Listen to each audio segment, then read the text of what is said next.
Hello and welcome to today's webinar, Modern Data Protection Needs. This event is brought to you by Veeam, and it's part of the Veeam Trailblazer Talks series. Thank you so much for joining us. My name is David Davis of Actual Tech Media, and I'm excited to be serving as your moderator. We've got a great discussion lined up for you today, talking about the modern needs for data protection and the latest innovations around data protection and DR. We've got a special guest who I'll introduce you to here in just a moment. Before we get started, just a few things that you should know about the event today. We want this to be educational. We encourage your questions. You can ask your questions there in the questions box in your audience console. I'll call your attention to it that way. Of course, we appreciate all the welcome and hello messages from across the United States and around the world, but we want to help you to solve your challenges around data protection. So keep those questions coming in. We also have a couple of resources available there in the handouts tab, a link to the Veeam Trailblazer Talk series, and a link to the Evaluator group. So make sure that you check those out before you leave the event today. And then finally, at the end of the webinar, I'll be announcing the winner of our Amazon $300 gift card. If you're watching this on demand, of course, the drawing has already occurred. The prize terms can be found there in the handouts tab. And then also for this year, we've been doing our best question prize. So this is for an Amazon $50 gift card. We'll select the best question during the event today and contact the prize winner after the event. Of course, the prize terms and conditions still apply. So with that, I'm excited now to introduce you to today's presenters. Welcome, Mr. Dave Russell, Vice President of Enterprise Strategy at Veeam, and Krista Macomber, Senior Analyst at the Evaluator Group. Let me bring on our presenters now. All right. Thank you so much. Dave and Krista, it's great to have you. Dave, I'll hand it off to you here after we play our little introduction. Here we go. Nice.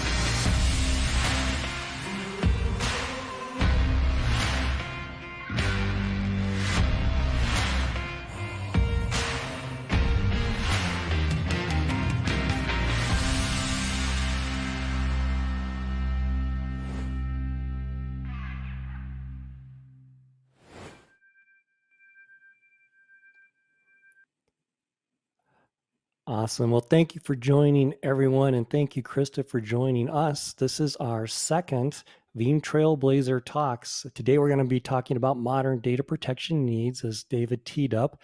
This is Evaluator Group's title slide. I love it. That's Boulder, Colorado, the Flatiron Mountains, which looks a lot like that right now. There's snow up there. So awesome photography there. Krista, thank you so much for joining us, and love to turn it over to you, maybe give a little introduction about yourself, and then I'll follow you. Now, you've been in the industry for some time. Maybe tell us a little bit about what you're focusing on and what Evaluator Group does. Sure. Yeah, absolutely. And thanks so much for having me, Dave. It's always great to catch up with you. So I'm a senior analyst on the team at Evaluator Group. I've been an industry analyst for over 10 years now. And these days I'm focusing on data protection and data management technologies. And certainly the kind of this concept of modernization is very relevant to a lot of the conversations that we're having with customers. Just to give a little bit more background on Evaluator Group for those who might not be familiar with us and what we do. As a firm, we do kind of specialize in data storage and management technologies specifically. We really kind of study products closely at a technical level and then kind of build our analysis of markets and vendors from there. We work closely with end users, so we have a whole research library available to our end user clients that kind of provide product analysis and teardowns and really documents that are useful in kind of product evaluation. And then we have a number of clients that we work closely with from a one-on-one consulting perspective when they have sort of pain points they're looking to solve or projects that are coming up. So how about you, Dave? What's going on at Veeam these days? Yeah, so it's been a busy year already. 2020 was a good year for Veeam by really any metric, but we had the greatest release cycle in company history, and we're off to kind of that same start in 2021, including now just under a month ago, the release of version 11 of our flagship product. So we've already got now almost 70,000 downloads of that. So people tend to adopt the releases of Veeam pretty rapidly as they roll out because we QA them to a pretty significant extent to the point where we'll move the date. If it's not ready, it's not ready. And I know one of your colleagues there, I mean, one of the cool things about Evaluator Group is you have your own deep labs, very sophisticated labs to be able to actually test things and test things at scale. And so we don't want to release something and have your colleague Russ get back to us and say, I just managed to break it in the first minute. Right. So no shortage of things going on. You've done some amazing amount of research, and Veeam is really happy to have been able to partner with the Evaluator Group on a couple of different projects. But maybe take us through this one. I'm looking right at the top line, over 1,500 respondents. That's a good N or sample size. A lot of times surveys are literally 250, 300-ish people. Take us through what you've done here.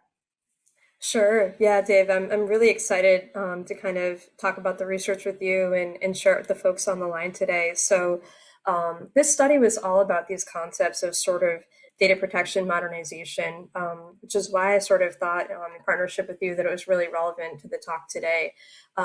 So, we really wanted to drill into sort of what problems customers are looking to solve as they look to try to sort of adapt or modernize their IT environment and really move to this kind of hybrid multi-cloud environment that we see being kind of becoming the norm these days. And I'll talk a little bit more about what that means, but really what I think is kind of relevant to this conversation is we also kind of double click down into some of the new requirements and approaches for data protection that are emerging as a result. And as you mentioned, sort of large survey respondent base, but also we had a number of kind of really in-depth one-on-one conversations that I think give us some really interesting color into some of these challenges and pain points that I'm really excited to kind of share today. That's awesome. Outstanding. So no surprise from the title that things are shifting, but you've got some interesting breakdown in terms of what, from a workload perspective, what's shifting and when. Yep. Yeah. So just to kind of maybe acclimate folks a little bit to this slide. So we did want to get a kind of a numerical baseline in terms of what these respondents' environments look like today and really where they think that they're heading in the future. So what you're seeing here is we asked them to sort of estimate their breakdown of physical servers, VMs on-prem, VMs in a hyperscale cloud provider like AWS or Microsoft, then VMs and regional service providers. And these are actually the mean figures across that respondent base that we talked about. So like you mentioned, Dave, not a huge shock that things are moving to cloud providers, to regional service providers, and in fact, even more so towards the hyperscale cloud providers in the future.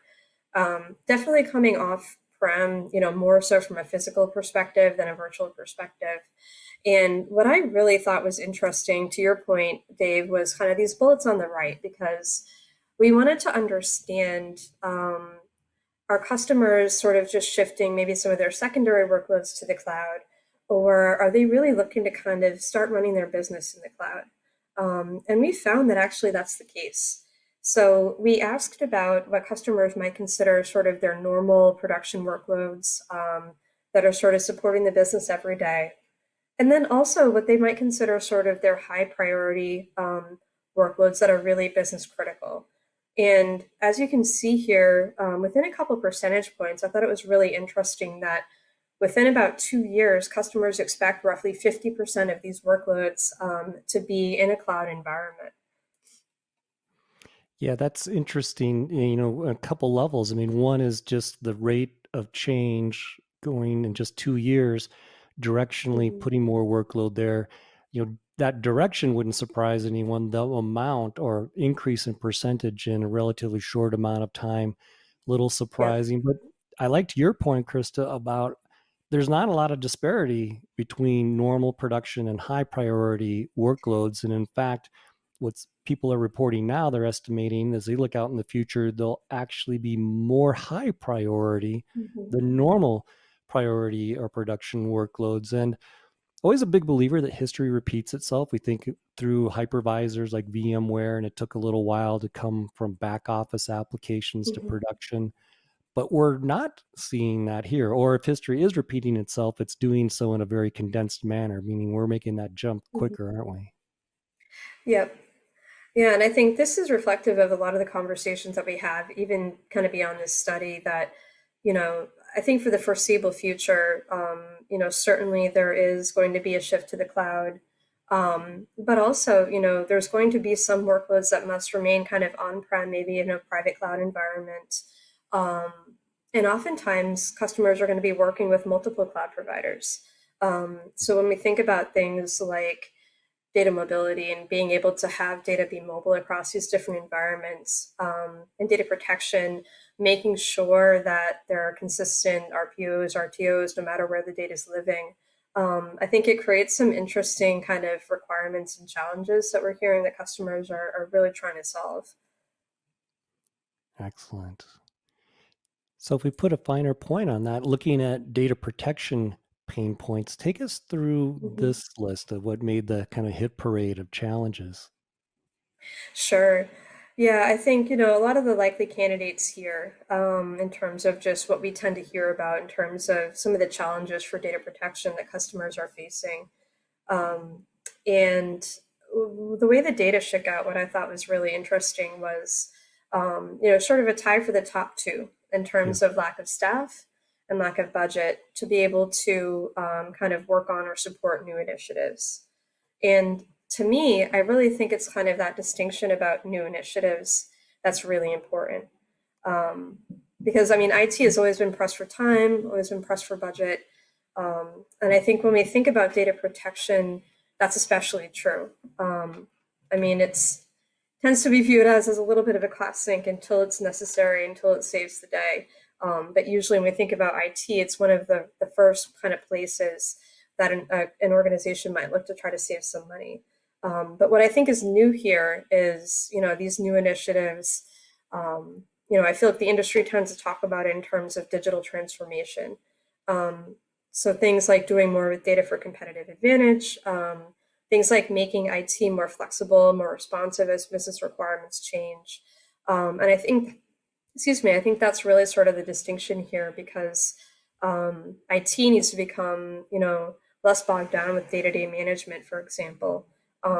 They need to have their teams operate more efficiently and their infrastructure operate more efficiently as well, so they can kind of become a little bit more of a partner in a strategic way to the business. But I think the problem too is that these IT environments have become more complex than they ever have been because of this hybrid multi-cloud trend that we were just talking about. Yeah, it is interesting. While the shift is definitely evident, it doesn't mean that we decommission everything rapidly. So we find ourselves dealing in multiple worlds. I'm looking at that. I think if I go and get a job, I want to make sure I go to that one of the 9% club there that doesn't have any challenges. That's a very fortunate place to be in. But the kind of, I guess, number two, meaning the lack of ability to support DevOps and app dev. I just encourage everyone, hold that thought. I promise we're not going to make this a Veeam commercial, but I do have one Veeam slide at the end, and I want to come back to talking about DevOps and app dev, but interesting results. So yeah, Yep. fast. It seems like 2020 and now 2021, it's the year of Teams. It's the year of Microsoft 365 and continued remote work. Yep. Yeah, it's so in the study we actually asked about a few different SaaS apps, and I think one of the reasons why we wanted to highlight Microsoft 365 here is because the usage is definitely increasing. And, I think there's also a couple of interesting things here with Microsoft 365 specifically. And one of them is that in the conversations that we had, sort of the interviews of this study, one theme that came up was, I need to be able to have kind of consistent data protection, whether on-prem or off-prem. It doesn't matter where the data lives. I still need to be able to hit those RPOs, RTOs, those requirements. And when we think about Microsoft 365, we've been, as an industry, protecting Exchange on premises for years.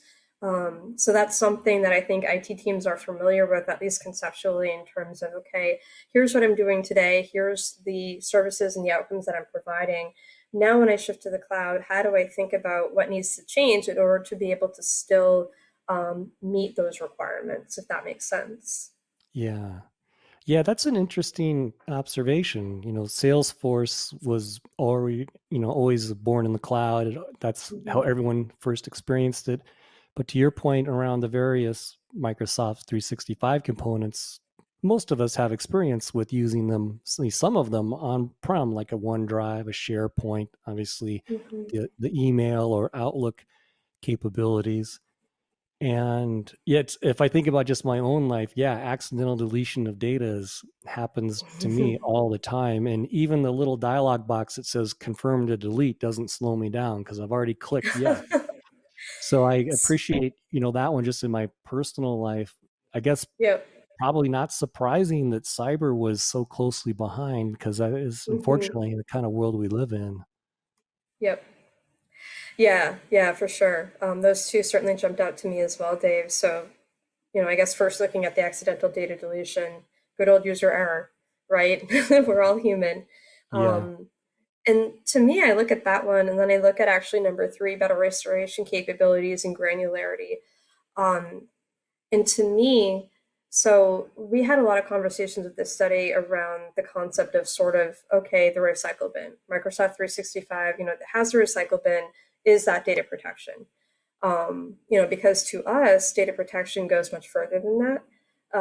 And what we found is that there's a general consensus that, great, if the recycle bin works for a particular instance, that's great. Maybe it can be a piece of the strategy. But it doesn't provide things like long-term data retention, or it doesn't provide maybe the level of granularity for recovery that you need. And it's not sufficient, it's not reliable enough in order to be kind of the cornerstone of the data protection strategy. So that was one thing that jumped out to me. And then certainly cybersecurity, ransomware, that threat is here to stay. It's not going away anytime soon. And certainly when you piggyback that with kind of number four here, which is kind of the malicious and internal threats, these are increasingly sophisticated, I think, on both ends, and certainly requires more capabilities than what is just sort of inherently built into the application itself. Yeah. And I think what's interesting here, just looking at your data, there are a variety of reasons why protection might need to be done. There's the human error or accidental deletion. There's the malicious activity, and that could be external or it could be internal. There's the notion around governance or compliance. Hey, we have to do this. I like the second to the bottom there is part of a migration process. That's pretty clever. So yeah, if you're going to go through the trouble of ingesting that data for the use cases above, wow, what else could we do with this? Oh, we could use this as a data migration tool. I think that's pretty neat.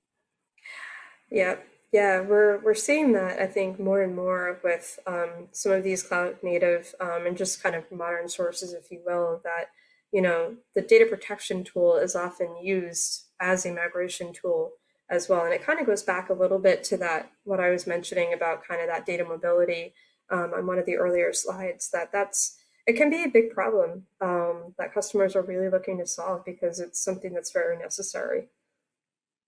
Great point.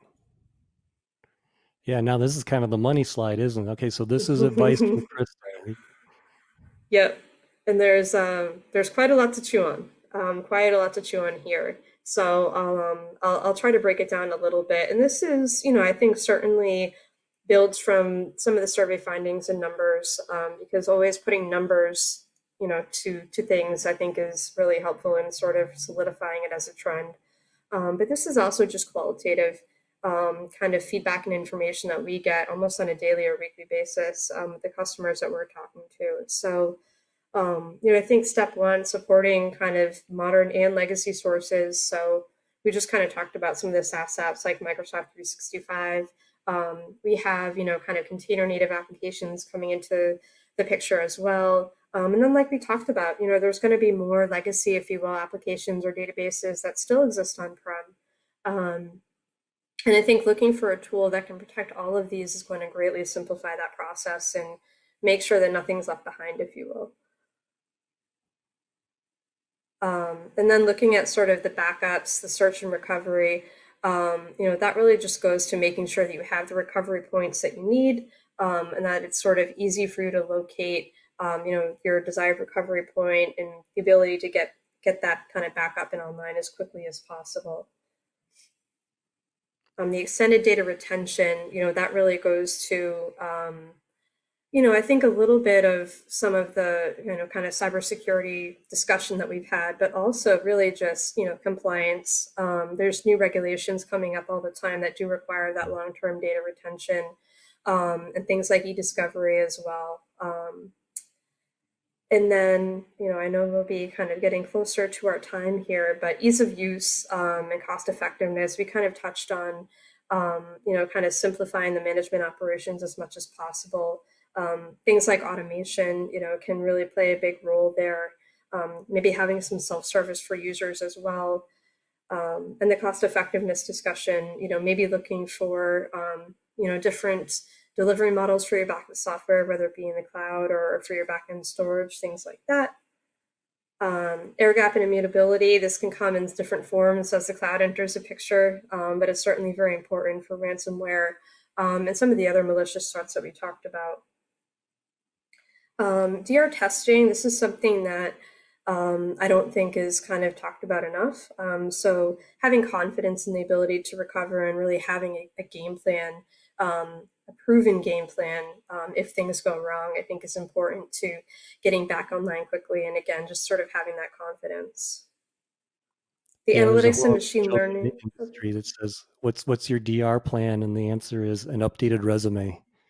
Yep. I don't know if it's going to work. So to your point, if you don't test it, you don't really know. You could have faith, but it might be blind faith versus actual, knowledge that that you've got a system that could work. But I'm sorry, I cut you off, Krista. Go ahead. No, not at all. It's a great. You don't want to be in that position, right? It's an important point for sure. And then I think just maybe one or two other points that we didn't really talk about. The analytics and machine learning, that can be very helpful, especially when things like ransomware come into the picture. Just having that additional intelligence to be able to maybe get some leading indicators that an attack has occurred, or be able to kind of identify what is your last known good backup that you can recover from.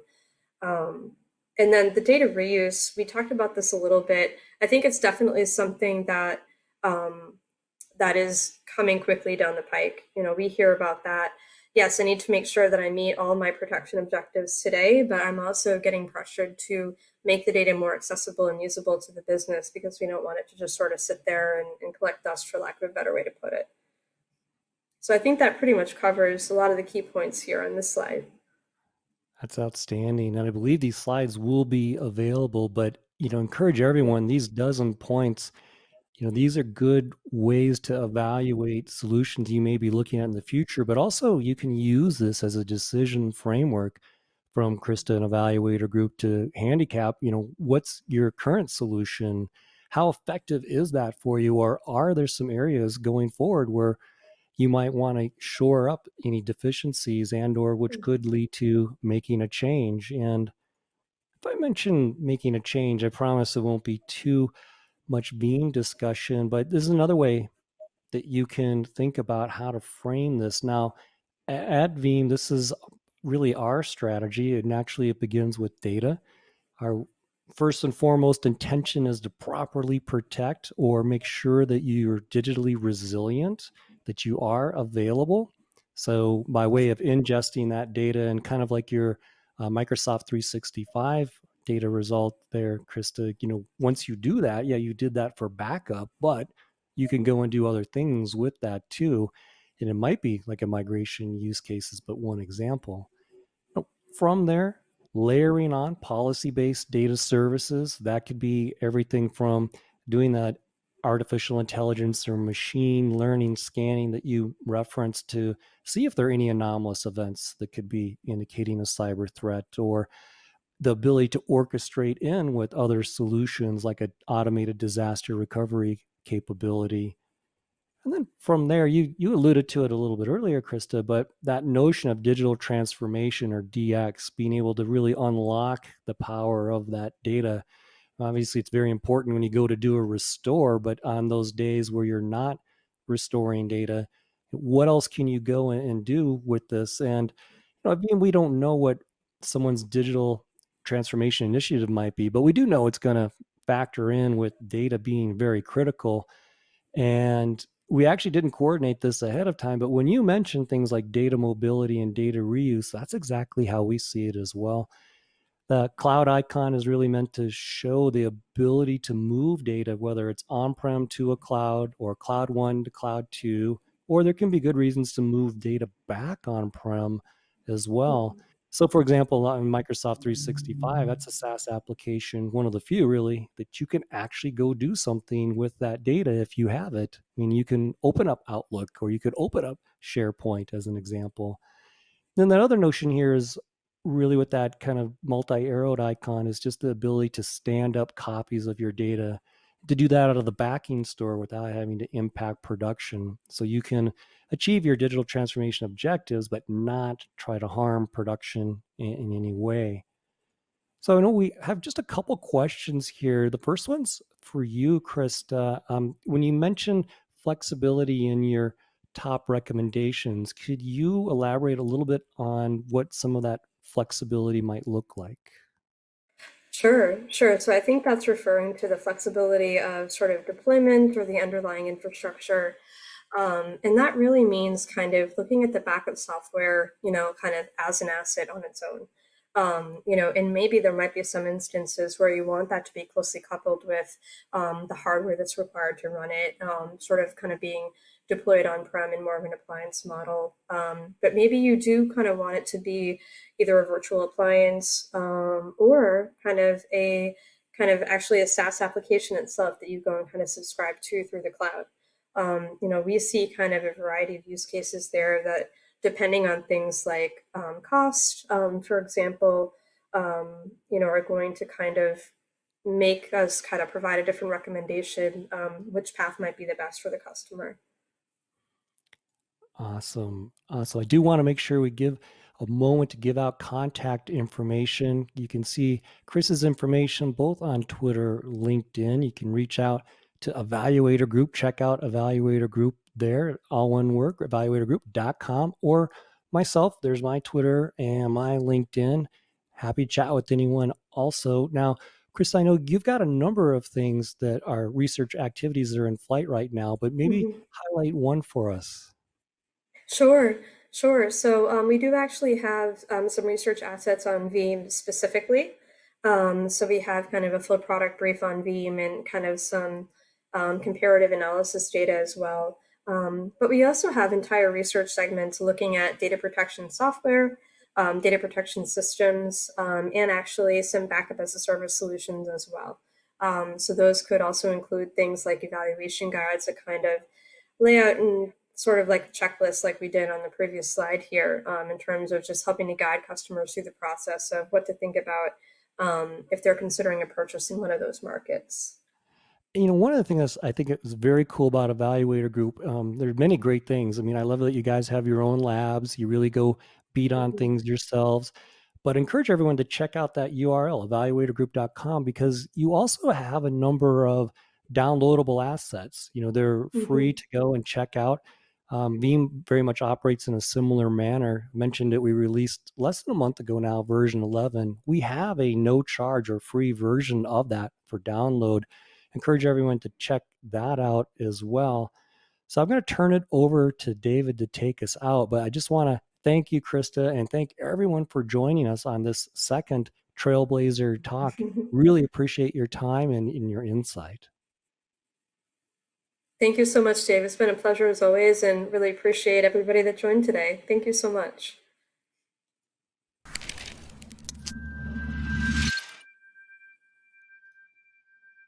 All right.